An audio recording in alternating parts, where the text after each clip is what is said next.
एवढं कळालं की परिस्थिती कुठं आडवी येत नाही, म्हणजे आपल्या पॅशनला आपण प्रोफेशन बनवलं तर मग कुठेच अडचण येत नाही. पहिल्याच प्रयत्नात माझं झालेलं आहे सिलेक्शन. 7 ते 8% रिझल्ट लागलेला आहे यावर्षी. माझं नाव भरत अंकुश जाधव, सावडी गाव. 12वी पर्यंत मी इथंच करमाळ्यामध्ये यशवंतराव चव्हाण महाविद्यालयामध्ये होतो.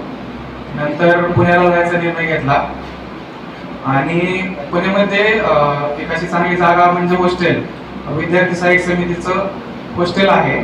तिथं आपल्यासारख्या गरीब आणि जे उत्कृष्ट मुलं आहेत त्यांना इंटरव्ह्यूच्या बेसिसवरती सिलेक्शन केलं जातं.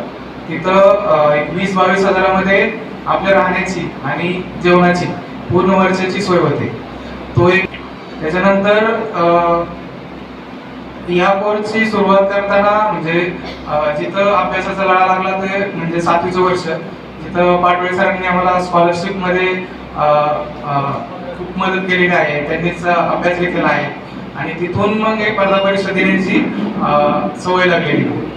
तो एक म्हणजे वसा घेऊन पुढे जाऊन हा CA सारखी एक्झाम उत्तीर्ण करणं हे तर सगळ्यांना माहितीच आहे. आणि दुसरं म्हणजे जेव्हा असं रिस्पॉन्सिबिलिटीचं जबाबदारीचं काम करतो आपण, मोठ्या मोठ्या कंपनीचे जेव्हा बॅलन्स शीट CAच्या साईन शिवाय पब्लिश होत नाहीत, असं जबाबदारीचं काम करताना खूप म्हणजे एक वेगळाच आनंद असतो आणि पॅशनचं काम आपण जेव्हा करत असतो त्यावेळेस मग त्या कामाचा कंटाळा पण येत नाही.